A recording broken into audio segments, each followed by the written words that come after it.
오늘 아침 주님을 만나러 나오신 사랑하는 성도들을 주님의 이름으로 축복합니다. 늘 언제나 그 자리에 우리와 함께 하시는 예수님과 동행하시는, 그래서 부족함 없는 넘치는 축복 가운데 사시는 우리 성도님들 되기를 바랍니다. 우리 오늘 아침 일어나자마자 아주 충격적인 소식을 접했습니다. 주말을 맞아서 할로윈데이 축제를 즐기러 나온 젊은이들이 대부분 10대, 20대예요. 이태원에서 현재까지 151명이나 압살을 당한 사고입니다. 사망자가 늘어나고 있어서 이 부분도 심히 고통스러운 일입니다. 우리 미래 세대고요. 제가 늘 입버릇처럼 일당백이다 이런 표현을 하는데, 꽃을 피워보지도 못하고 사망한 고인들과 슬픔을 당한 유족들에게 심심한 애도를 표합니다. 저는 목사이자 신학자입니다. 그래서 세상에서 일어나는 일들에 대해 말씀을 기반으로 신학적, 신앙적 해석을 해야 되는 사람이에요. 그래서 왜라는 질문을 하지 않을 수가 없었습니다. 할로윈데이를 생각해 보면 이게 아주 묘한 날입니다. 10월 31일이 말이에요. 우리들은 저 할로윈데이를 또 기념하고 즐기는 저 사람들은 도대체 우리랑 전혀 상관없는 귀신들 축제에 나간 그런 사람들이라고 생각하겠지만, 알고 보면 이 할로윈데이는 기독교와 연관성이 있어요.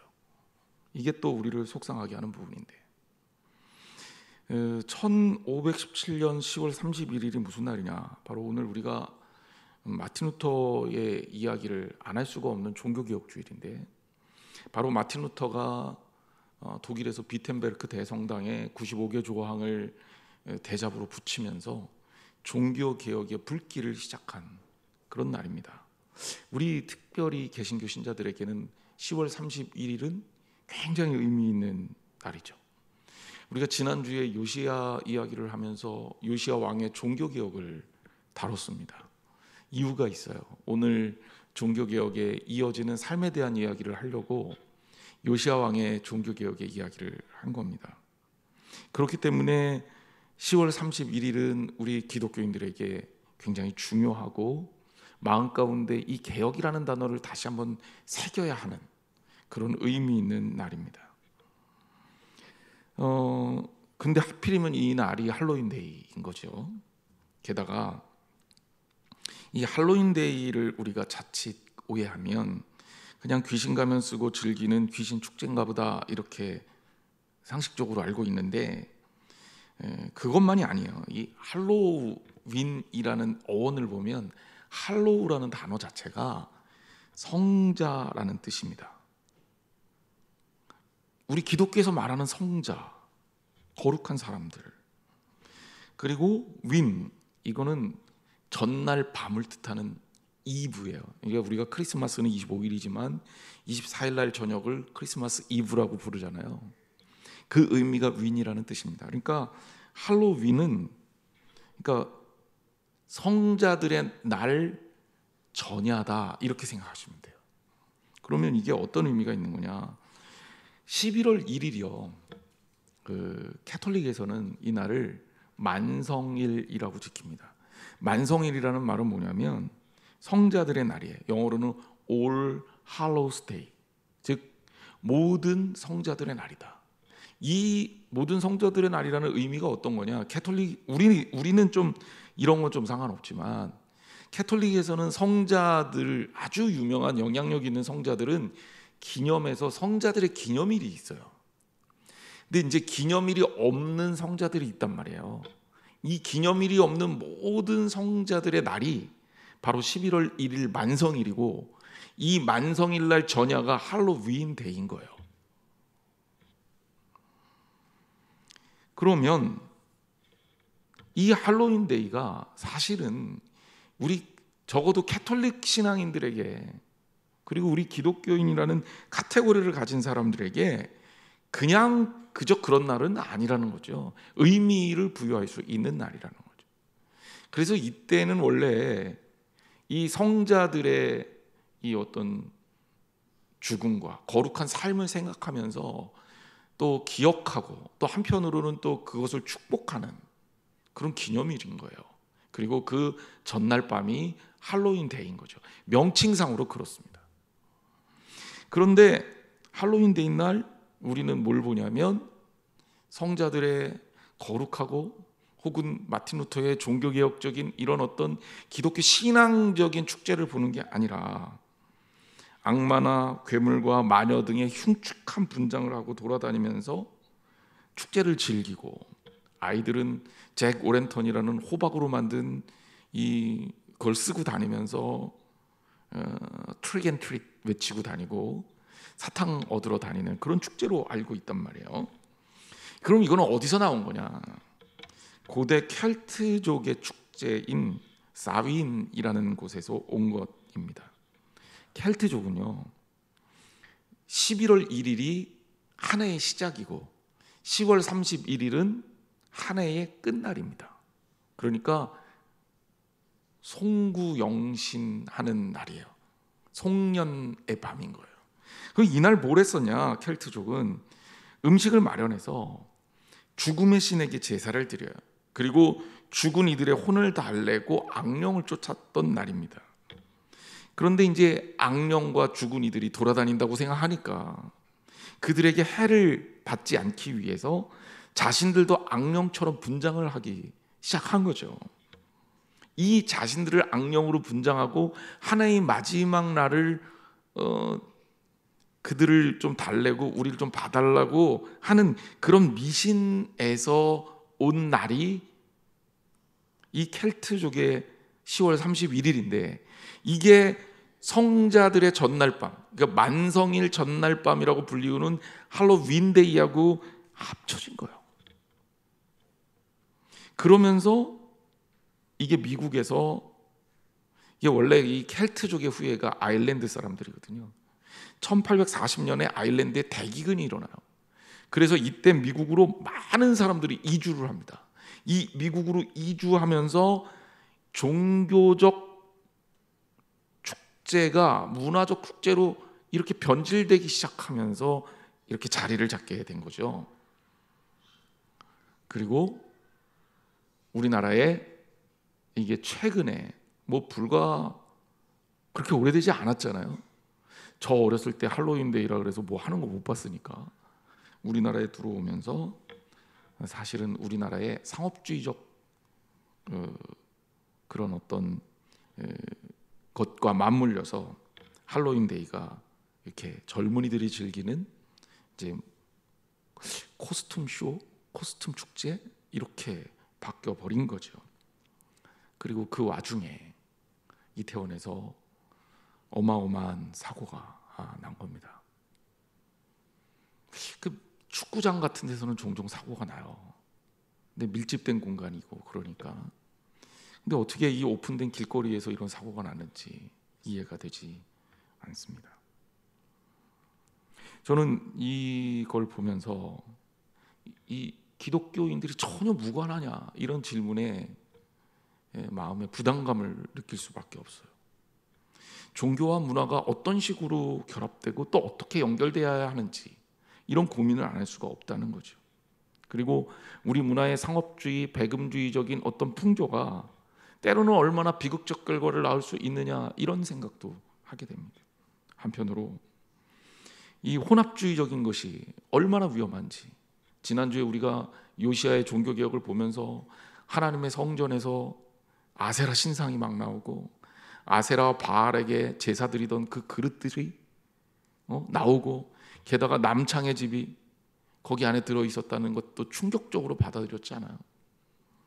이런 종교적 혼합주의가 얼마나 위험하고 얼마나 비극적일 수 있는지를 다시 한번 생각을 해보게 됩니다. 물론 무엇보다도 불의의 사고를 당한 우리 젊은이들 때문에 마음이 아프고 또 유족들의 이 어떤 아픔을 애도하면서 우리가 비난의 자리에 서는 게 아니라 우리도 또한 여러 가지로 우리 스스로를 좀 반성해 보면서 이번 일을 좀 교훈 삼았으면 좋겠다라는 생각을 해보게 됩니다. 여러분, 하나님 안에서 신앙적으로 똑바로 서야 돼요. 오늘 종교개혁주일입니다. 원래는 서론이 이렇게 무거운 얘기가 아니라 이것도 좀 무거운 얘기네요. 이 사람 얘기부터 하려고 그랬던 거예요. 유토피아라는 책에 아주 유명한 책이죠. 이상적인 국가란 어떤 것일까라는 그런 어떤 질문을 가지고 유토피아라는 책을 써서 아주 작가이자 아주 유명한 또 정치인이자 그러면서 종교개혁을 시도하려고 그랬던 종교개혁자인 토마스 모어라는 사람이 있습니다. 이 사람이 원래는 자기의 이상, 즉 하나님 안에서 종교적 국가의 건설을 위해서 이상을 가지고 있었고, 이 이상을 실현하려고 헨리 8세의 측근으로 정계에 들어갑니다. 그래서 여러 가지 건설적인 아이디어를 제공하고 그랬는데, 헨리 8세가 자기의 왕비를 결별하고 자기의 왕비와 이혼하고 마음에 드는 궁녀와 결혼하는 그런 것들을 보게 되면서 이 토마스 모어가 왕에게 반대를 하죠. 그러니까 왕정 국가에서 왕에게 반대를 노골적으로 한다는 것은 이거는 미움을 살 수밖에 없는 일이었고, 결국 그 때문에 미움을 받고 단두대에 처형을 당하게 됩니다. 모어가 단두대 앞에서 자기의 사형을 담당한 집행인에게 이렇게 말합니다. 그가 말한 이야기를 들어보세요. 여보시오 관리, 스테반을 아시지요? 그는 죽을 때 하나님을 찬송하고 기도하며 죽었습니다. 이를 지켜보던 바울은 뒤늦게 예수님을 믿고 한평생 전도하다가 순교하여 천국에서 영원한 친구가 되었습니다. 당신이 지금 나를 죽이고 있지만 이후에 예수님을 믿고 복음을 전하다가 천국에서 만나 우리 영원한 친구가 됩시다. 참, 저는 이 글을 읽으면서 그런 생각을 했어요. 어떻게 그럴 수 있을까? 여러분, 그럴 수 있습니까? 그럴 수 있겠어요? 나를 지금 처형하는 그 사람에게 너 앞으로 나랑 하나님 나라 가서 친구하자. 그러니 나를 죽일지 몰라도 앞으로는 네가 예수 그리스도를 믿고 거듭나기를 바란다라고 복음을 전할 수 있겠습니까? 쉽지 않은 얘기죠. 그냥 이야기 속에 나오는 얘기입니다. 그런데 토마스 모어는 자기의 사명을 그런 식으로 성취합니다. 종교개혁주일날 이 사람 얘기를 안 할 수가 없습니다. 마틴 루터라는 사람이에요. 마틴 루터는 사실 굉장히 심약하고 유약했던 사람으로 알려져 있습니다. 실제로 그래요. 굉장히 수줍음도 많고 굉장히 소극적이었던 사람이에요. 그런데 그가 어떻게 종교개혁을 할 수가 있었을까? 그 압박감이 얼마나 심했겠습니까? 마틴 루터 당시에는 캐톨릭의 세상이었고, 캐톨릭의 이 어떤 그 당시의 권력은 그냥 종교 권력만 있는 게 아니라 정치 권력까지 같이 잡고 있었기 때문에 그 압박감이라는 건 이루 말할 수가 없는 거예요. 끊임없이 이것을 시도하면서 비텐베르크 성당에 95개 조항을 붙이기 직전까지 마틴 루터는 고민했을 거예요. 과연 내가 이걸 잘하는 걸까? 이것이 과연 하나님의 뜻에 맞는 걸까? 이것이 내가 이렇게 행동함으로써 그 여파는 어떻게 이어질 것일까? 마틴 루터가 생각했던 거는 그렇게 대단한 일로 번질 거라고 예측하지 못했다 그래요. 다만 그가 자신이 하나님 말씀에 바탕을 두고 정말 양심적으로 기독교 신앙인으로서 이렇게 해야 된다라는 사항을 95개를 나눠서 적은 거죠. 어떻게 루터는 그렇게 용기 있게 종교개혁할 수 있었을까? 토마스 모어라는 사람은 좀 우리랑 다른 사람일까요? 마틴 루터라는 사람은 우리랑 원래 좀 많이 차이가 나는 사람일까요? 그래서 원래 그렇게 대단한 일을 했을까요? 성경은요, 우리에게 이렇게 말합니다. 그 사람이 대단한 게 아니라 그 사람이 하나님의 손에 붙들릴 때 대단하게 된다고 말이에요. 그래서 종교개혁은 종교개혁자들의 이야기가 아니에요. 오늘 이 땅을 살아가는 하나님의 뜻을 실천하는 우리들의 이야기가 되어야 한다는 겁니다. 저나 여러분들이나 다 그 마음을 가지고 살아야 한다는 거예요.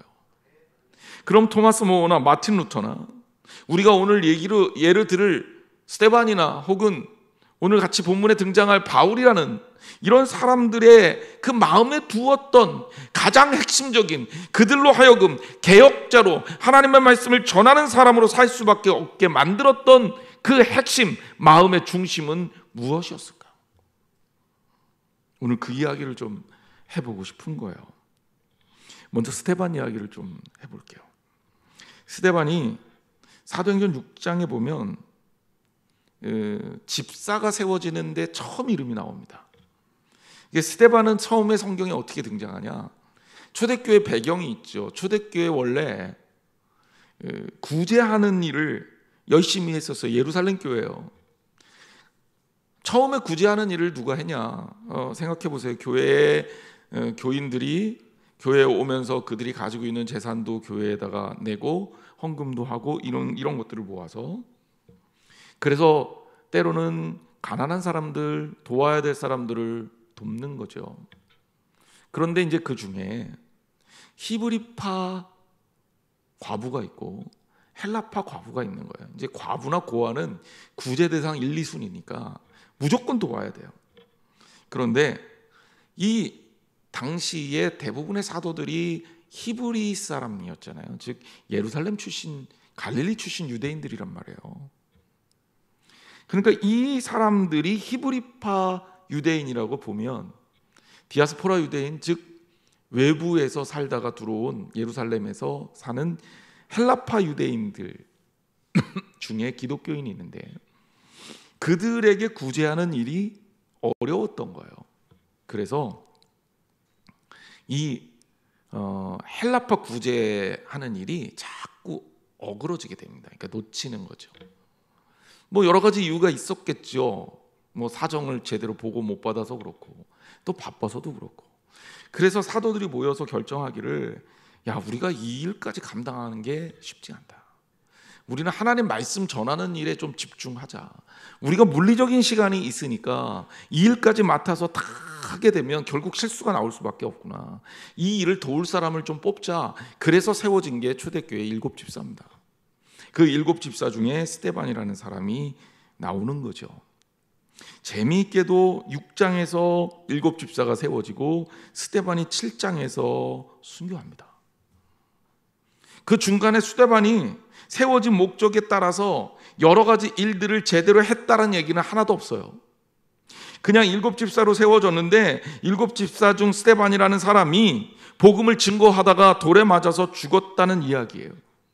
스데반의 입장에 생각해 봅시다. 왜 세상에 대해서 아쉬움이 없겠습니까? 복음을 전하다가 분위기 이상하면 얼른 도망가면 되잖아요.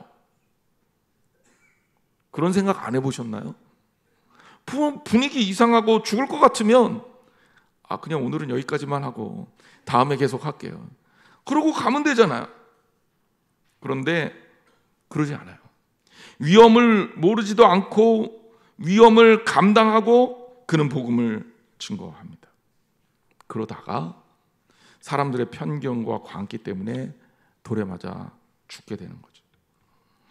유대인들이 그들이 생각할 때 율법적 죄인의 처형 방법이 있는데 그들은 죄인을 먼저 3.5m 정도의 사형 집행 장소에 세워놨다가 밑으로 밀어서 떨어뜨린대요.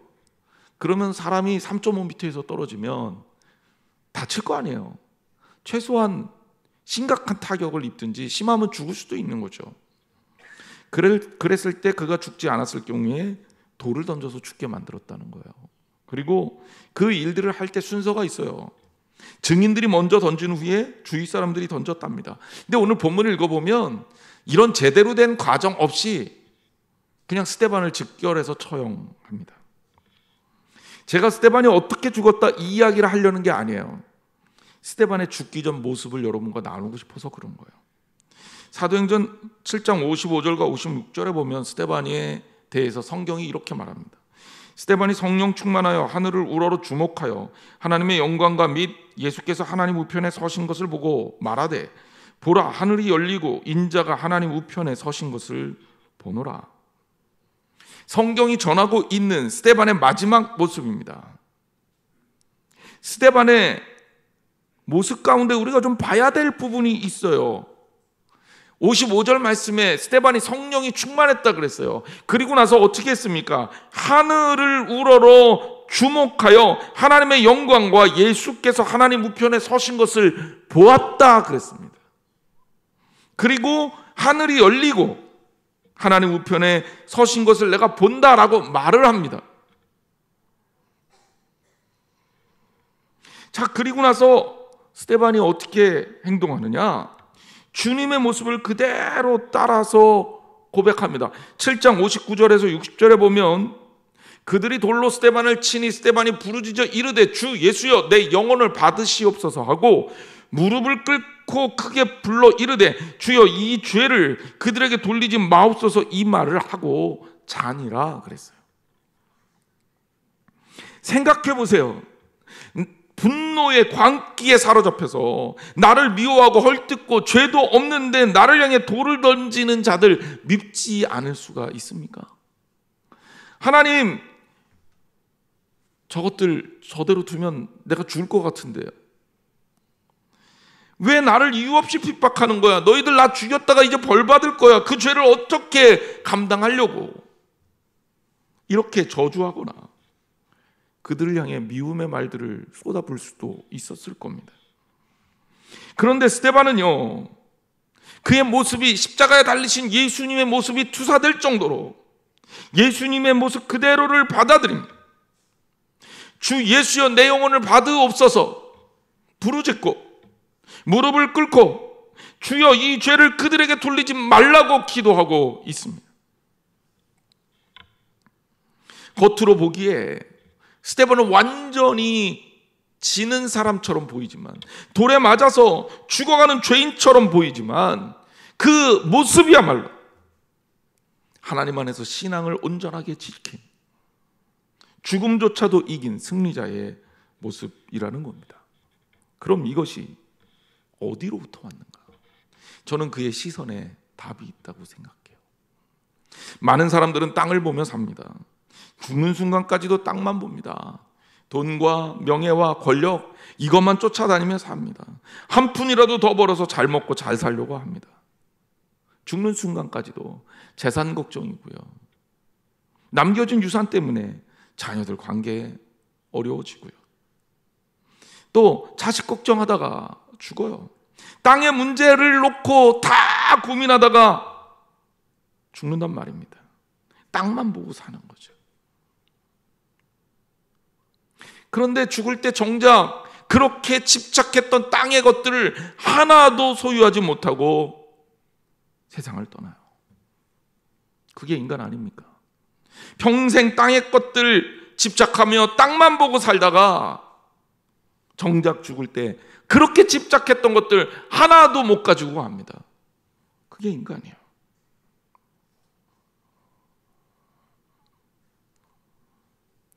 우리나라 민족 시인 윤동주라는 시인이 있습니다. 20대의 전도 유명한 청년 윤동주가 일본 유학 중에 항일운동했다가 광복 보지 못하고 옥중에서 세상을 떠납니다. 그가 남긴 시가 있습니다. 그는 독실한 크리스찬이었고 이렇게 노래합니다. 죽는 날까지 하늘을 우러러 한 점 부끄러움 없기를 잎새에 이는 바람에도 나는 괴로워했다. 땅을 바라보는 것은 신앙이 아니에요. 하늘을 바라봐야 신앙입니다. 땅의 것을 추구하는 것은 신앙이 아닙니다. 고개를 숙이고 땅을 바라보며 그러다 보니까 허리가 굽고 땅만 쳐다볼 수 있는 게 신앙이 아니라 죽는 순간까지 고개를 들어 하나님 나라를 꿈꾸는 거, 주님을 바라보는 거, 그리고 그 하나님의 사랑이 오늘 내 삶을 붙들 수 있게 하는 것이 신앙입니다. 사랑하는 성도 여러분, 땅에 희망이 없어요. 이 땅에 소망이 없습니다. 주님의 것에 소망을 두시는 저 여러분이 되시기를 주님의 이름으로 축원합니다.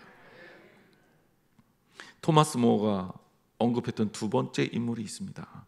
스데반이 죽을 당시에 그의 곁에서 그의 죽음을 방관하고 또 그의 죽음이 정당했음을 알리기 위해서 옷을 받아두었던 사람이 바로 바울입니다.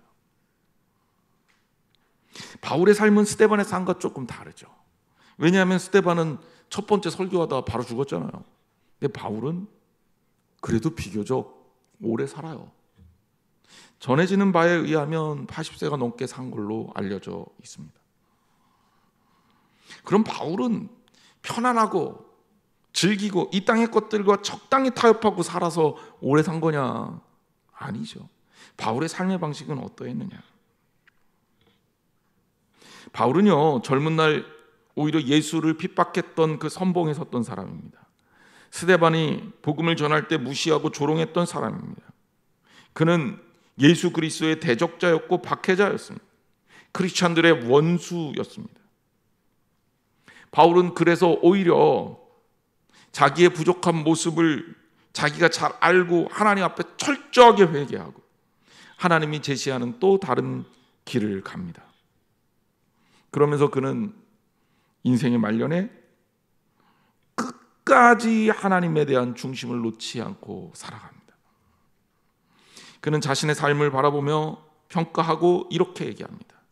자기 자신을 평가한 디모데후서 4장 6절 말씀을 한번 보세요.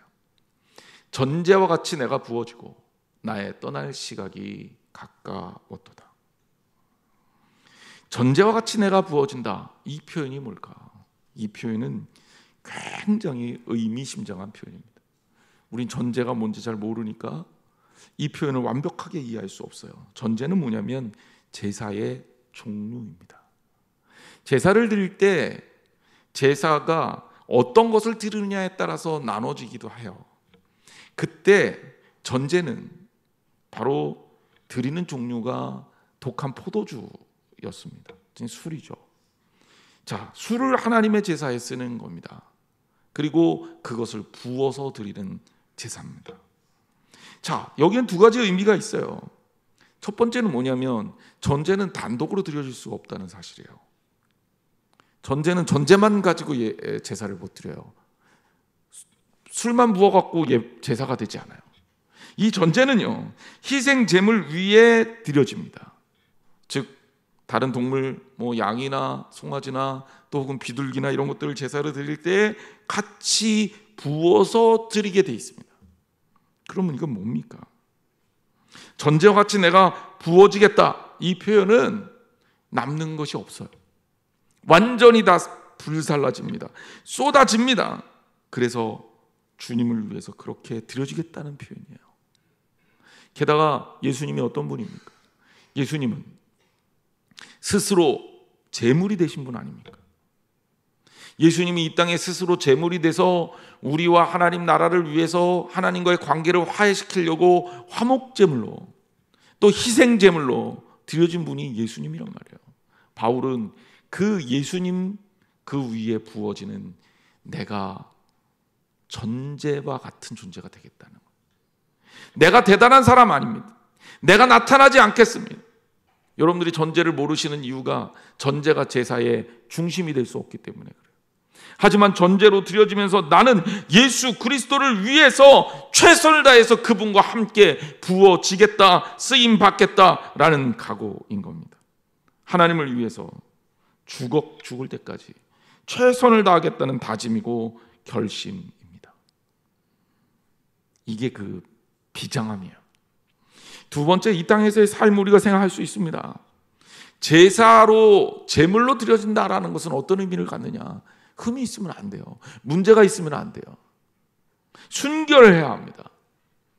그러니까 바울이 내가 하나님 앞에 제사로 드려지기를 원한다라는 얘기는 하나님 앞에서 내가 전혀 문제가 없는 순결하고 흠없는 삶을 살겠다는 결단입니다. 신앙생활에는 이 두 가지 모습이 잘 어우러져야 합니다. 하나님을 믿는다고 하면서 이 땅에서 술에 술 탄 듯 물에 물 탄 듯 대충 그까짓 거 대충 꽤 오래전에 나온 유행어죠. 그러면 살겠다. 대충 양보하며 살겠다.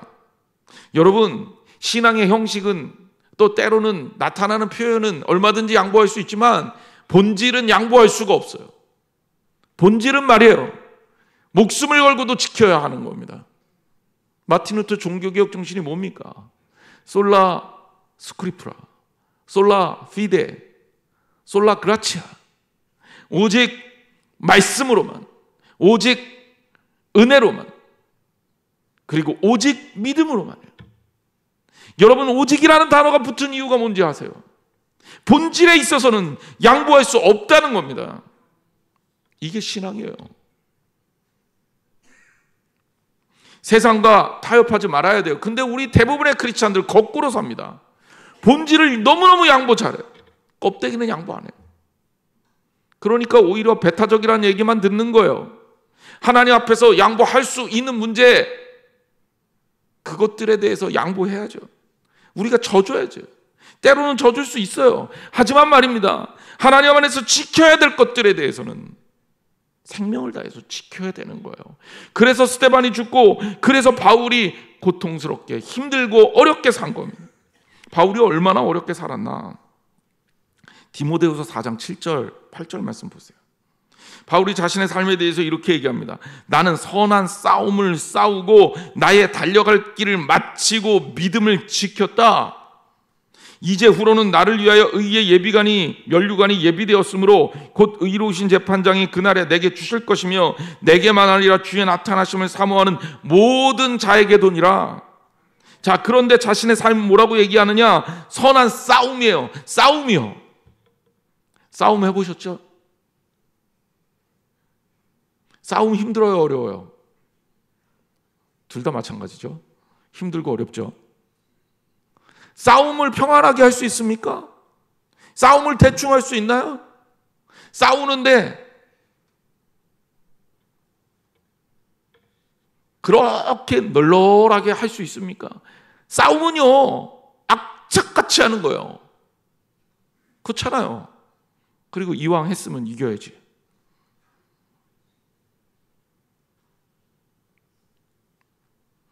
나의 달려갈 길이라고 표현했어요. 이건 뭡니까? 경주자로 자기를 묘사하는 겁니다. 그래서 선한 싸움이라는 표현을 쓴 것은 자기가 군인입니다 라는 고백이고, 신앙적으로 달려갈 길이라고 표현한 것은 나는 마치 경주자로 경쟁하는 사람으로처럼 그렇게 절실하게 달려왔습니다 라는 얘기입니다. 바울은 이렇게 악착같이 산 거예요. 무엇을 위해서? 신앙적 본질을 위해서. 혹시 여러분, 우리나라에서 처음으로 세계대회에서 우승을 한 이가 누군지 아십니까? 올림픽 말고요. 처음으로 애국가가 울려 퍼지게 한 인물, 대부분 잘 모르는데 장창선이라는 레슬러입니다. 꽤 오래 전 사람이죠. 그런데 이 분이 여러분 보시듯이 이렇게 우승하고 와서 막 카퍼레이드도 하고 그랬지만, 이분이 남긴 글을 읽어보면 정말 대단하다 이런 생각이 들 수밖에 없습니다. 그가 남긴 글을 제가 한번 읽어드릴게요. 경기가 끝나고 개차량을 하러 가면서 이렇게 얘기하는 거예요. 숨이 제대로 쉬어지지 않는다. 얼굴에 상처는 쓰리고 힘은 빠져 다리조차 가누기 힘들다. 시합이 끝났음에도 물 한 모금 주지 않는다. 곧 이어질 개차량으로 인해 또다시 나를 증기탕에 밀어넣었다. 우선 좀 살아야겠다 생각했다. 이때처럼 살아야겠다는 의지가 있을 때가 또 있었을까? 30분쯤 뒤 나는 완전히 의식을 잃고 말았다. 어떻습니까, 여러분? 얼마나 힘들고 어려운 삶을 경쟁을 했다는 거예요. 이게 바울이 얘기한 경주자라는 표현이에요. 내가 다른 박질했다. 다른 박질 대충 건강을 위해서 하는 거지, 이게 아니라는 거죠. 정말 독하게 최선을 다해서 살았다는 거예요. 나를 위한 싸움 아니고 궁극적인 주를 위한 싸움, 영적 싸움에 최선을 다했다는 고백입니다. 싸움을 하면서 최후의 길까지 달렸다. 목숨까지도 아낌없이 주를 위해서 내놓았다라는 결단입니다. 신앙생활을 하면서 많은 이들이 적당하게, 보기 좋게 그렇게 하고 싶어 합니다. 폼나게. 그런데 신앙생활은 그렇게 하는 게 아니에요. 신앙생활은요, 숨이 차서 턱 밑에 이를 때까지 주님을 향해 돌진하는 거고, 때로는 죽더라도 악착같이 견디고 이겨내는 겁니다. 바울이 그렇게 살았어요. 그럼 바울은 왜, 어떻게 그렇게 살 수 있었을까? 어떻게 우리는 앞으로 살아야 될 것인가? 저는 되게 중요한 키워드를 여러분에게 이미 말씀드렸습니다. 바울이 경주자라고 표현한 것은 가야 할 목적지가 있기 때문에 그런 거예요. 스데반이 죽기 전에 하늘을 바라본 것, 우리가 그것을 생각해 봐야 되는 거예요. 하나님의 자녀가 하늘로 가는 건 당연한 겁니다. 주님을 따르는 것 당연한 겁니다. 예수 그리스도의 길을 따르는 것 당연한 겁니다. 그런데 하나님의 자녀가 땅만 바라보고 가면 결국 패배할 수밖에 없죠. 신앙이란 주님 나라를 바라보며 오늘 정말 열심히 다름박질하며 사는 겁니다. 때로는 스데반처럼 그렇게 순교하더라도 때로는 바울처럼 그렇게 최선을 다해 살 수 있어야 하는 거죠. 우리 찬송 가사대로 최후 승리를 얻기까지 주의 십자가를 사랑하고 빛난 면류관을 받기까지 험한 십자가를 붙들어야 합니다. 하나님 나라를 위해서 한 걸음 한 걸음 그렇게 가야 하는 거죠. 사랑하는 성도 여러분, 개혁이라는 것은 아주 특별한 사람들의 손에 의해 아주 특별하게 일어나는 사건이 아닙니다. 오늘 우리들의 삶이 하나님 보실 때 하나님의 뜻에 합한 삶으로 바뀌어가는 거예요. 그리고 그 핵심적인 것에는 개혁의 목표가 있어야 될 것 아닙니까? 어떻게, 무엇을 향해 바뀔 겁니까? 바로 우리의 눈이 하나님 나라를 바라보고 있어야 한다는 이야기입니다. 디모데후서 4장 88절, 바울의 고백입니다. 주께서 나를 모든 악한 일에서 건져내시고 또 그의 천국에 들어가도록 구원하시리니 그에게 영광이 세세 무궁토록 있을지어다. 아멘. 어떤 모습이든지 어떤 모양이든지 여러분 주님 앞에 최선을 다한 사랑하는 성도들 되기를 주님의 이름으로 축원합니다. 우리 이 찬양 같이 했으면 좋겠어요. 때로는 힘들고 어려울 때, 때로는 주님의 도움을 간구할 때 저 높은 곳을 향하여 날마다 나아가는 삶을 살아야 할 줄 믿습니다.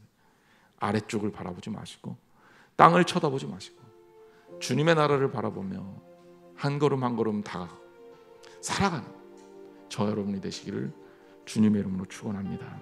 우리 찬양하겠습니다.